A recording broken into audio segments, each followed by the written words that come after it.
Weinberg. This is The Whole Gamut. I'm here today with retired Navy Captain Carl Schuster. Carl, welcome to the show. Thank you. It's good to be here. Thanks for inviting me. So can you tell us a bit about your background? Well, I'm retired Navy. Okay. Served a lot of time on ships, finished out my career as an intelligence officer. I currently teach at Hawaii Pacific University as an adjunct professor, write for a lot of military history magazines. I have about 700 articles in print over the last 20 years. Wow, that's wonderful. So our topic today is cyber warfare and cyber powers. I know this is going to be something that's very interesting to a lot of our listeners. Can you tell me why you chose this topic? Well, because it's relevant. It's getting a lot of headlines today. For example, you saw the hack, you read a lot in the media about the hack attack on the Office of Personnel Management. There's a lot of allegations of which countries are doing it. But it's not new. Most of the media commentary would suggest that it's a phenomenon of the last 3 years, when in fact it started in the mid-'80s, long before the internet was even formed. That's interesting. So if there wasn't an internet, how was there cyber attacks? Well, from about 1980 to about 1992, somewhere in that range, there was a precursor to the internet. It started as DARPANet, and then it became a government net that linked research laboratories and universities. And then about 1985, a KGB agent in West Germany thought that might be a lucrative source of information.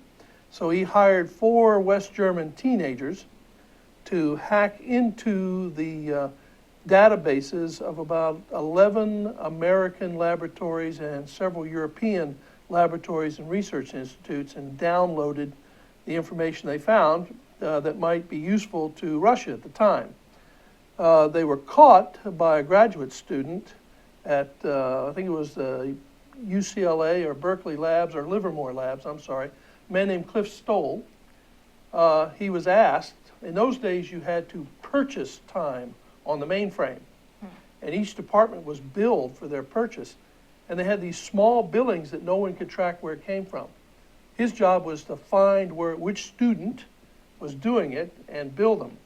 And what he found was the searches and the pulls were coming not only from outside the university and the lab, it was coming from outside the country. He spent the next 18 months trying to get law enforcement agencies, even DOD, since some of their labs were also hacked.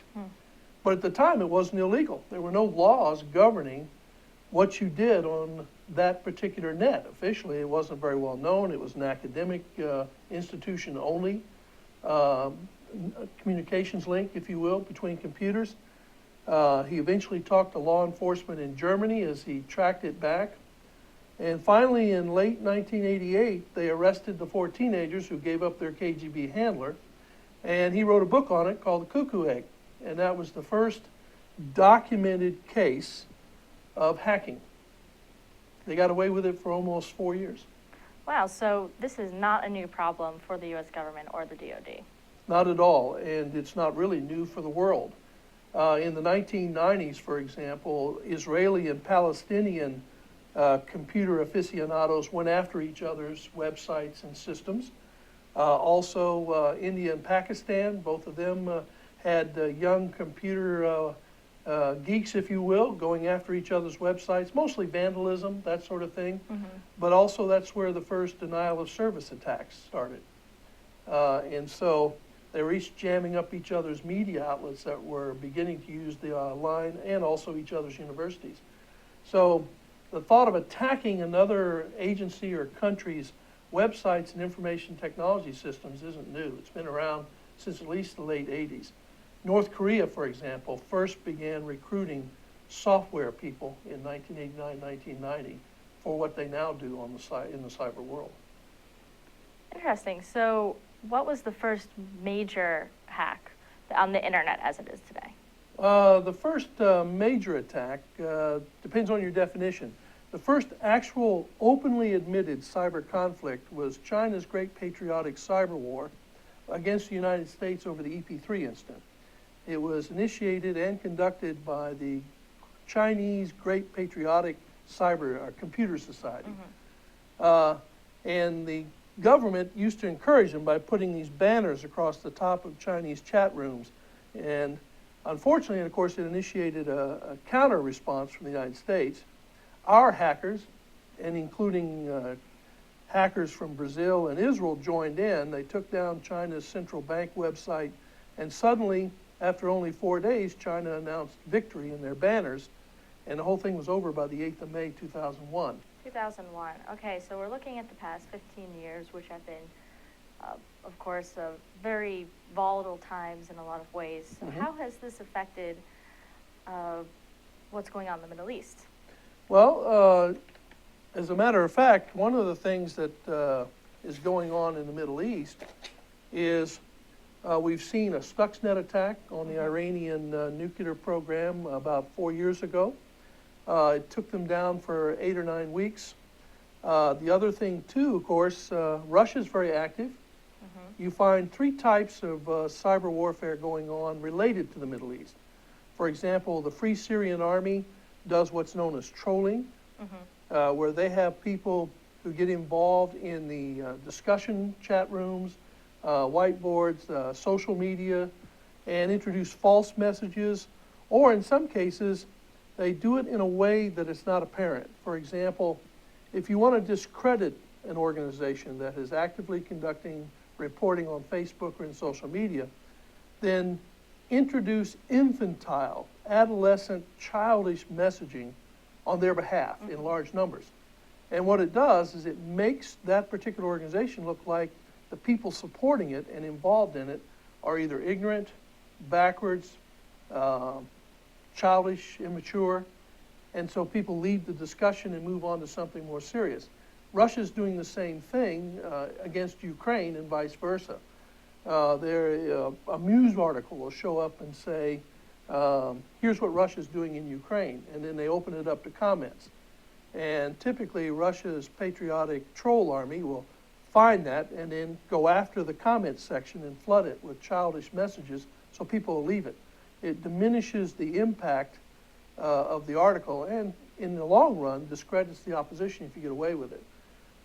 In the case of the Free Syrian Army, they've gone after Syrian media operations. ISIS has a very active cyber program. They've gone after the Syrians, the Israelis. They're also very good at what's known as war in the knowledge sphere. They use the internet as a way of disseminating their messages.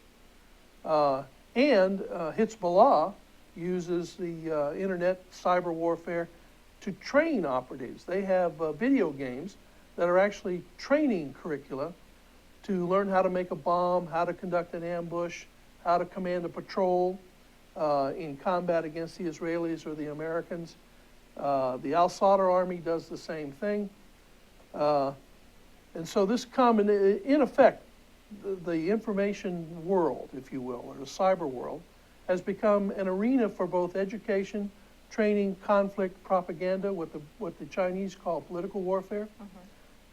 If I can shape opinions in my favor by using other people's networks, other people's websites, it reduces my costs. The other thing that ISIS does is they shift around a lot. So that you can't always find out where they're going to be tomorrow in terms of the origin of their attacks or the origins of their propaganda. They use wireless technology very effectively. One of the misnomers of the terrorist world, or about the terrorist world, is that they're ignorant peasants, and that we give them a nutritious lunch, they'll stop fighting. When in fact, for example, 60% of the known ISIS middle managers and leaders are people with a college degree. So would you say, has that a change from Al-Qaeda and the Taliban that we've been dealing with, or has all along these cyber issues been a huge part of the war on terror? On an offensive perspective, it's new.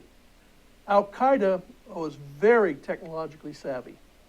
They had servers registered in the US, Western Europe, in various places around the world, and they would shift their messages from server to server to keep law enforcement from being able to successfully monitor their activities. They also tended initially to set their servers up in countries where you needed a search warrant to look at their content. They moved out of the United States from a server perspective in 2002. Their servers now are predominantly located somewhere in the Middle East, but they're not afraid to set them up in Europe. And they're very, very language savvy too. For example, Al-Qaeda and ISIS both use English, French, Arabic, Chechen, even Bahasa in their messaging on their websites and in the messages they send out actively. So you have two types of cyber warfare. One is the war for public opinion and recruitment, and the other is the war to detract or denigrate or diminish the effectiveness of your opponent. And deception plays a role in there too. Al-Qaeda used to set up these fake websites and put false messages on them just to see what kind of reaction they would get, and also so they could track back who was going to the website. So this is a soft power issue in a lot of ways. Yes, ma'am. So a lot of the cyber warfare that we are concerned about is more focused on messaging and influencing people than actually taking down systems or causing physical harm. I mean, which the terrorist groups do prolifically. But now we're also talking how people are recruited and how people are brought on. Indeed, the Chinese call it one of the three warfares. They have, within their construct, cyber warfare has many layers and many elements. The three permanent elements are what they call the three warfares: public opinion warfare, media warfare, and legal warfare. They're interrelated and connected. There is a belief with validity that the will to fight in the West is based on public support, which is dependent upon public opinion. And so it's the foundation of Western political will. If you can attack that foundation, then you win the political warfare battle. And it goes on in peacetime as well as wartime, and it's not as insidious as it sounds. They feel that the international legal system favors the West. So many of the things they do are intended to change the legal precedents on which international law is based, to drive it more towards their interpretation of, for example, the UN Convention on the Law of the Sea and other international treaties. So they are trying, without openly challenging the system, they're trying to change it to their benefit. In case of crises or areas of critical importance, then where there's a potential for crisis, they're trying to get international opinion behind them before they make an overt move. CCTV, Chinese television, for example, has been pushing China's view of the Spratly Islands in Europe in French, German, and English for over 2 years now. This is fascinating, but we're heading on our first commercial break for the day. Tweet us at ThinkTechHI, and we will see you in a minute. Aloha, I'm Keli'i Akina, president of the Grassroot Institute and host on Ehana Kako, a weekly program on the ThinkTech Hawaii broadcast network. Ehana Kako means let's work together. Think of the sad alternative, let's not work together. Here in Hawaii, with all of our diversity and the richness of the people, it's important for us to come together around issues on the basis of what's right and what's good and what's going to serve the common good. And that's what we try to do at Ehana Kako. Every week we interview movers and shakers, people in government, business, and other sectors of society to talk about how to create together a better government, economy, a better world here in Hawaii that can bless the rest of the world. I thank you for your attention to ThinkTech Hawaii, and we look forward to seeing you every Monday, 2 to 3 p.m. on the ThinkTech Hawaii Broadcast Network. We're Ehana Kako, and we wish you well. Aloha. Welcome back to The Whole Gamut. I'm your host, Hillary Weinberg, and I'm here with retired Navy Captain and HBU Adjunct Professor Carl Schuster. So, Carl, when we left a minute ago, we were discussing China's ability to influence international law through cyber warfare. Can you refresh the audience quickly, and for any of our new viewers, to explain how that happens? Well, they do it through a wide variety of means. One is CCTV, multi-language broadcast globally on issues that are not only of importance to them, but of regional importance. And they've gone to a lot of trouble in their broadcasts on local issues to get the facts right. They're establishing credibility on issues of importance to the audience they're playing to. And then they will then introduce what they call a global issue, which is an issue of importance to them. And the facts they'll present will be accurate, but it's geared to drive you to support their point of view, or at least accept their point of view. And the idea is, if global public opinion supports China's point of view, then Right. there will be less resistance or opposition to a Chinese act in consonance with that view, and a legal precedent has been set under international law. That's the game plan, if you will, or the goal. So this is soft power at its finest, really. Yes, ma'am. Using public opinion to change the outcomes of a lot of, really important strategic problems that we're having, with China and with Russia and in the Middle East. So what are the benefits of doing this versus more traditional warfare? Well, the Chinese believe that the best general is the one who wins without fighting. If they can get world opinion and international precedents on their side and in their favor, then the political will required to make a major effort to stop them won't be there. Or they can present themselves as the moderate, rational party, and then you can't mobilize effective counter to what they're doing. And so it's soft power intended to avoid or preclude a hard power problem. If you can win political opinion, global opinion in particular, on your side, then the capacity of your likely opponent to mobilize opinion and military forces against you is diminished. So how is the United States doing in this court of public opinion? And, are we employing some of the same tactics? Or, often a lot of people from outside the United States seem to find, if you talk to Europeans, Israelis, Chinese people, they say, well, America's just so aggressive. They're just power hungry, they're aggressive, they're capitalists, and they're just out for themselves. So how are we doing in comparison to China and some of these other organizations? Part of our problem is the Chinese have a long-term view, so they're approaching it very rationally, very patiently. The result is it doesn't come across as aggressive till they take an act. We, on the other hand, tend to remain quiet on these issues until it becomes a headline. And then we escalate. And unfortunately, if you ignore a problem for 20 years and then all of a sudden you become macho about it, the response in the region involved and globally is you're aggressive.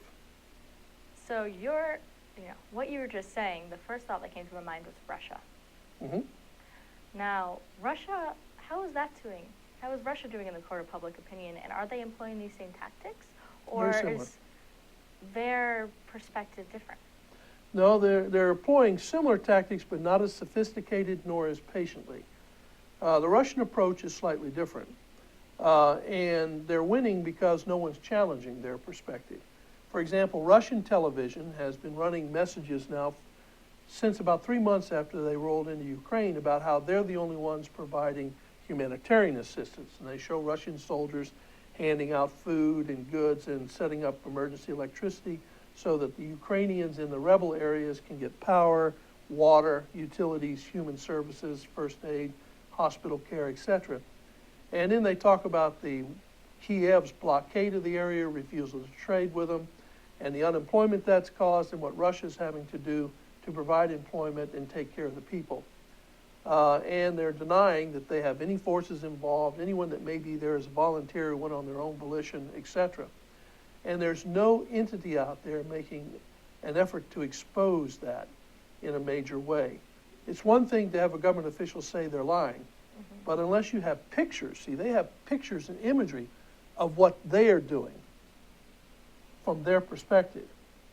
What there isn't out there is pictures of the presence of their troops, their forces, and there isn't imagery of their actions, their military actions. And so the perception being presented and is almost universally accepted outside the United States is that Russia is the one trying to bring this under control. The other thing they're doing a very good job of is trolling. And here's the imaging that they're presenting, if you will, or the message. You've probably seen a lot of reporting, if you follow the European press, about how Kiev has a bunch of neo-Nazis running around. They're going to, Yes. round up Jews, etc. That is an old KGB tactic used against us and the West Germans. And if you go into the discussion rooms and commentary on media reporting, what the Russians have done is there's a small group of neo-Nazis in Ukraine. They number about 400 people, and they have about 2,000 followers. And they've taken that, and their trolls have multiplied varying aspects of the imagery to make it look like there are different players in different places. And these trolls go on and present these neo-Nazi messages in discussions about Ukraine. And they're always misspelled. They come across as ignorant even in the Russian, Ukrainian language versions. And so what you have is a dominating strategic message that neo-Nazis are active and running the Ukrainian government, when in fact it's a fringe group the Ukrainian government's trying to crack down on every bit as much as, say, the German government tries to crack down on them. But that's not the image that Russia's presented, and their image, their message has not been challenged, and therefore it has taken root in Western European media, and you'll see it in the Middle East among countries that are sympathetic to the Russian point of view. So this is interesting because American politicians, the masters of spin,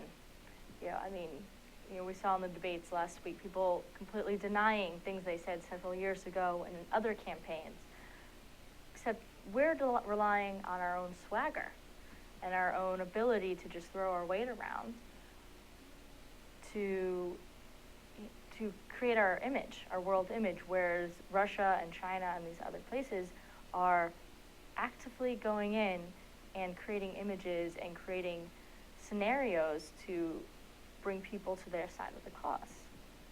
Or at least accept their point of view to an extent where you wouldn't support any resistance to it. Keep in mind, both of them worry about overreach. And so what you're looking at is a campaign that hopefully they want to draw people to support their point of view or support their actions.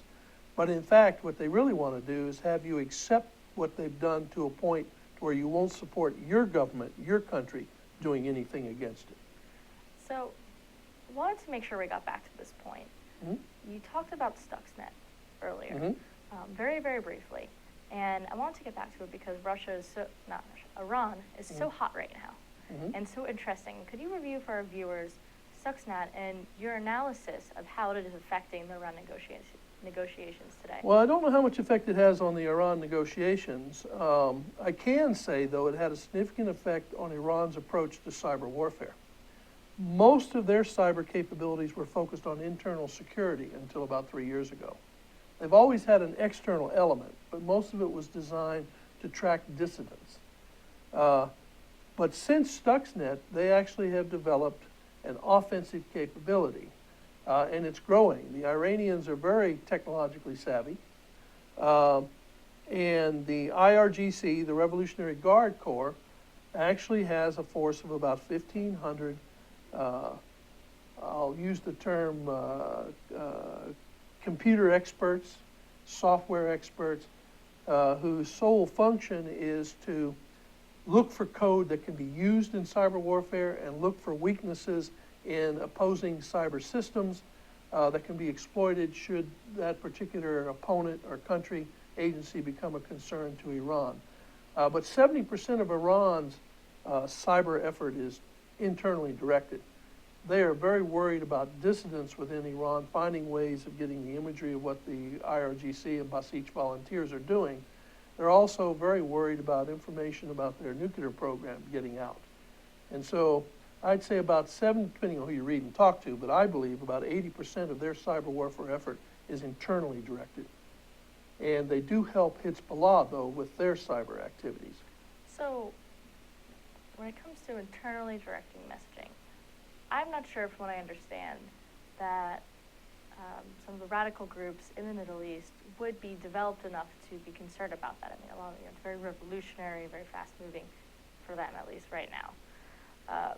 But when you look at China, You have to remember always that the CCP is an arm of the PLA, People's Liberation Army, is an arm of the Communist Party. It is not part of the Chinese government. So how much monitoring do you believe China is doing of its own citizens versus offenses and defensive attacks? Well, that's a tough one. I don't think anyone has a clear picture on that. I know the People's Security Bureau has 3 levels of security, or I should say monitoring of the internet within China. One of the things they have is like a national firewall. If you log in and try to go outside China, access to the global web, it's very slow, very unresponsive, very frustrating for a Westerner because we're used to our internet access being fairly fast. But if you're trying to hook into sensitive sites within China from outside, you encounter some problems. Malware is often, you wind up opening your computer up to malware. The Chinese also, People's Security Bureau, tracks email within their country. We're not the only country that does that. And they even worry about internet access to their radio, television, anything that can be used to disseminate information to the population or outside the country. They have a major effort to monitor and track. Numbers are hard to come by. The offensive element of their cyber warfare capabilities estimated at somewhere around 12 to 14,000 people. That's a lot of people. It is. But you want to know an ironic, however, is North Korea, a little country that can't feed 80% of its population. They have around 10,000 cyber warriors. They've been building their program since 1989, and they've had some pretty major successes. Most of us know about the Sony takedown, if you will, from November, December last year. But what isn't very well known in the United States is that in 2012, they took down the South Korean banking system for 3 days. People couldn't even get, ATMs wouldn't work, people couldn't get their pay, couldn't access their bank accounts. Now, whether they can repeat that success or not, it's hard to say. But it was a major, it caused major distress in South Korea. And they've been hacking into South Korea's military and government websites and systems since around 2009. Some people suspect as early as 2005. So North Korea, the beauty of cyber warfare is you don't need a lot of money and resources to initiate a cyber warfare campaign. There are 100, I bet money, there are 100 internet users on this island that would have at least some capability of conducting offensive cyber operations.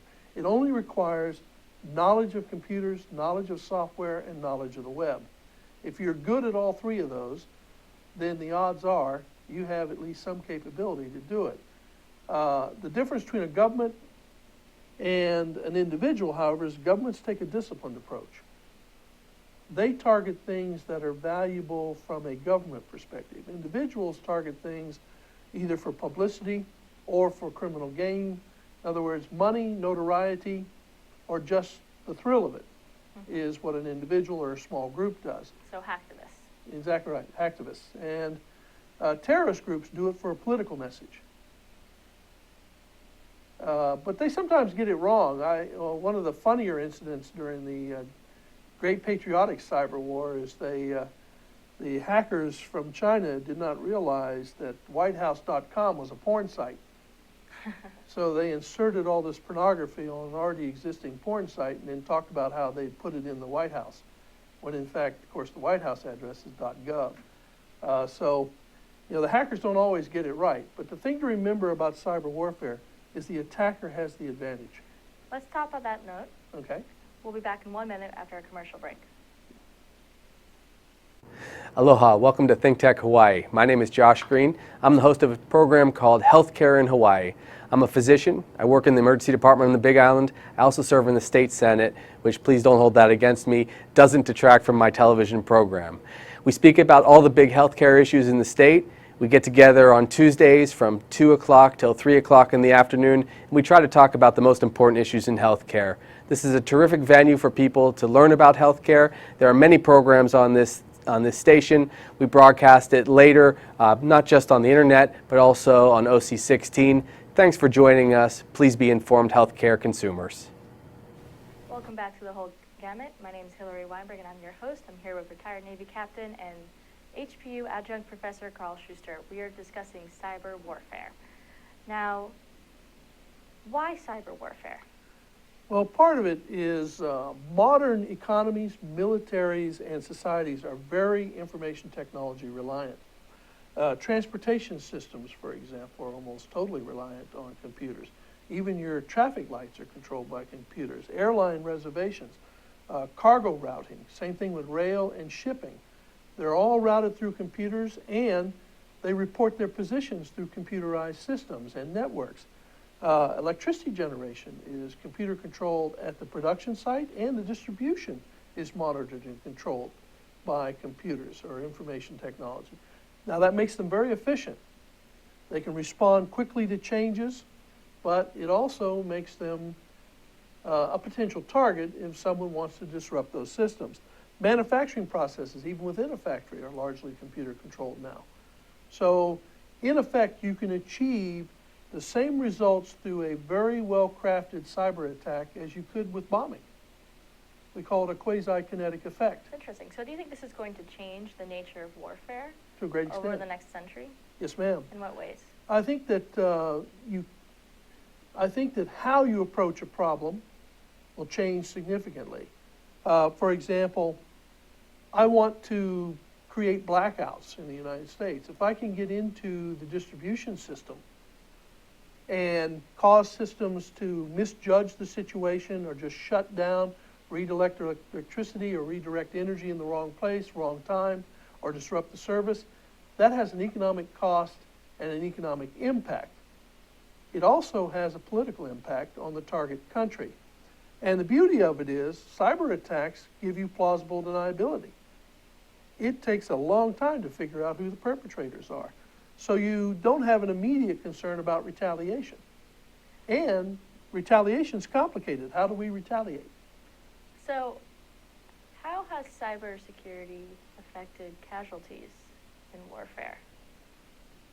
At the moment, the only thing I can think of is when the Russians rolled into Georgia, they disrupted some of the logistics networks and some of the government sites. So the government's ability to evacuate people, get the word out, or provide warning or coordination among government departments was seriously inhibited. As to direct casualties caused by it, I can't prove numbers, but I can say any delayed government response in getting people out of a combat zone is going to result in casualties. Now this is interesting because the question is, will cyber warfare be what determines more traditional warfare? So, for example, you're just saying in Ukraine. Was it Ukraine or Estonia? Ukraine, well, Estonia was when the Russians attacked them the first time with a cyber attack.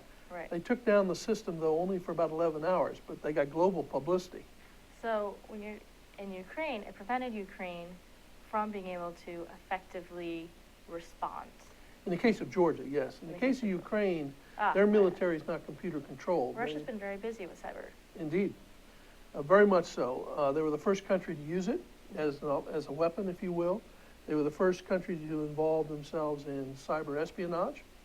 They have about 7,300 people in their cyber warfare system, and it's still subordinate to the intelligence services.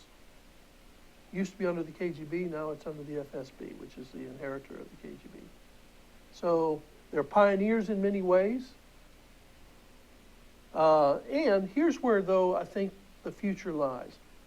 Everyone's using, or there's a growing use of unmanned aerial vehicles. People are talking about unmanned ground vehicles, unmanned surface vessels.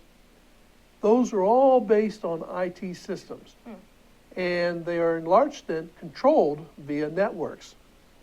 So the Chinese believe that that is a weakness. Even our military logistics system is very IT dependent. The Chinese have long talked about, since around 2003, that that is a weakness. Now, unfortunately, they're shifting to it because it does provide a lot of advantages. So the future of warfare will have, you must win, or at least hold be even with your opponent in cyber warfare, or your ability to control, maneuver, inform, and execute your forces and execute your plans will be severely degraded. And that can have a significant impact. So you're saying that cyber warfare absolutely needs to be integrated into military and government planning. Otherwise, we will be behind, and we will be at a huge disadvantage. No matter how big our military, no matter how many people we put on the ground, no matter how advanced our technology. Indeed, and to an extent, in fact, I believe that's the driver that led the United States to create the Cyber Command. We have a command located in Fort Meade whose job it is to study cyber warfare, provide cyber defense, and if need be, conduct offensive cyber operations. And it was stood up in 2009, and over the last 2 years, it's gained rather heavy investments, and there'll be more investments down the road because we may have invented the internet, and we may have been its first practitioner and major exploiter, but we were among the last to start considering security, and we were also among the last to consider offensive operations. What we did in Desert Storm was we planted malware in Iraqi systems, but we didn't do it through the web. They sent the systems out for repair and maintenance, and the malware was inserted then and then returned to the country. Now you can do it through the web. It's interesting. So you would include drone or unmanned aerial vehicles, unmanned submarines into cyber warfare? Well, they would. You have to, if you think about it, because you can't control them if you can't access them, if you will, or if someone is able to plant malware or disrupt the software managing those systems, or disrupt the links connecting you to them, then your ability to employ them will be severely impaired. That's interesting. So it's one of those things where cyber warfare can be decisive against an opponent who ignores it. If you're facing an opponent who's prepared for it, then you face as many challenges as they do. So it's an arena in which we have to compete. The best parallel I can come up with is we invented electronic warfare in World War II. But when the early days of Vietnam, when we flew in over North Vietnam, the North Vietnamese had accommodated electronic warfare more thoroughly than we had, and we suffered losses as a result. But once we started employing electronic warfare in a modern, tactical, flexible sense, then we did a lot better. In fact, some would argue that in the final months, we dominated the skies of North Vietnam. And so electronic warfare was a driving element of the last of the industrial age, if you will. You can't see if your radars can't sense. You can't communicate if your frequencies were jammed. So electronic warfare was a key force multiplier. Cyber warfare has become that now. So where does the United States stand in the rankings of people being able to, do we even have this information? Do we even know? Whatever. Probably not. It's highly classified. But I would argue it's like when we apply the resources in our minds to it, we tend to be the best. It is my belief that on the monitoring and offensive side, we're probably the best in the world if we were to take that route. On the defensive side, our weaknesses are because we sat in neutral and did very little for a decade. When you think about it, the software you bought in the early 90s to late 90s, indeed the early days of this decade, had very few security components to them. I can remember the first time I was on the web, I didn't even protect my computer with a password. The thought that someone would get into my computer and do things never occurred to me. So most of us have been late to the provide security game, and we're always playing catch up. So how does this affect our ability to, how does this affect the average citizen? In several ways. One is, of course, your personal computer. If you don't provide good security of your own computer, then a hacker can take control of it, convert it to a bot, and use it as a launch pad to attack someone else's system. That is how the Russians got into Estonia. That's also how they attacked the country of Georgia. It's a common hacker tactic. In the case of Estonia, there were several thousand bots used in that attack. It's not unusual for hackers to go through 4, 5, even 7 layers of bots before they get to the target itself. It's a case of the strategy of the indirect approach. It's not apparent who you think is hacking into your system may not be who's doing it. And so as law enforcement and them track it back, the first couple of computers they go to are going to be innocent individuals who had poor security on their computers. They won't even be aware they're being used. China is known for its cybersecurity, cyber attacks. Anyone who has lived in China has come back with complaints of bugs in their systems. The Great Firewall is a huge problem. Let's talk a little more deeply about what China is doing and how they're running their cyber operations. Well, China views cyber operations in peacetime to be as important as what they are in wartime. It's founded in classical Chinese strategy. Know your enemy, know yourself. Know the battlefield, know its environment. So much of their study of information technology and the cyber world is to gain those two elements of knowledge. They believe prepare thoroughly, you can ensure victory before battle is engaged. So, to a great extent, cyberspace for them is a conduit through which to learn about their opponents. Cyber reconnaissance is the term used to go after openly available sources. You're searching the web just to learn the web. You're searching systems and websites just to gain knowledge. Cyber espionage is where you gain critical information that is not publicly accessible. That's where you see the hacks like into OPM, the Office of Personnel Management. Much of what they may be gathering is they recognize that an opponent's mindset is as important as the weapons and tools they have at their hand. They may be looking for information about people who might be useful from an intelligence perspective or who might command forces or agencies, and if they can gain insights into their lives and personalities, they can anticipate their moves, gain some knowledge in how they think, what they approach, or use the information to suborn them, distract them, provide problems for them that will distract them from their, shall we say, more important duties. They also are organized, very, very structured organization. Both the party and the military have cyber warfare components. Now, would you like to put up the slides at all? Indeed, slide 1. Can we get the first slide, please? If you look here, you will notice, for example, this is the military side of it, the party organization, sorry. What you see is the party supervises everything the military does. So within that, you find them looking at, for example, the 2nd Division in the PLA is their intelligence department. And they are largely responsible for most of the cyber reconnaissance and cyber espionage. They also have a signals and cyber intelligence component, which is closer to the more traditional means of communications, but in their case it also looks at the links that connect computer systems or IT systems. You go over to the party side, the party vets the people involved in cyber warfare to make sure they're loyal and that everything they do is what the party wants them to do. Are they following policy guidelines? Think of it this way. The party establishes the policy and provides the oversight and supervision to ensure that the military and others comply with the policy. Forgive me.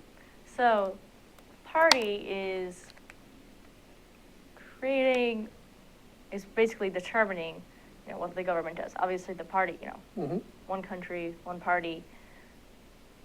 But the CCP has direct impacts on why China acts in certain ways and why their cybersecurity is so mature. Indeed, although some argue it's not necessarily the security side of it's not that mature. What they've done is they've used restrictions on access to reinforce their security. That's why their internet, at least at the commercial side, the civilian side, is slower than ours. The party's influence falls into 2 areas. One is they set the policy, but they also choose who's in charge of the various cyber elements. So if you don't have party support, in other words, technical expertise is important. It's critical.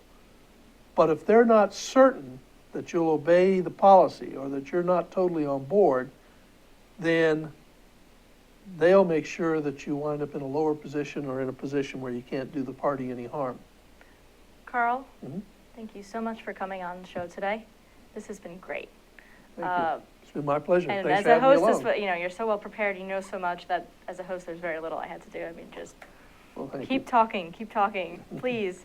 And we'd love to have you back again, I'd be glad to come back. and we will see you again soon then. Thank you This is very the Whole much. Gamut with Hillary Weinberg. I'm here with retired Navy Captain and HPO Adjunct Professor Carl Schuster. Thanks for watching.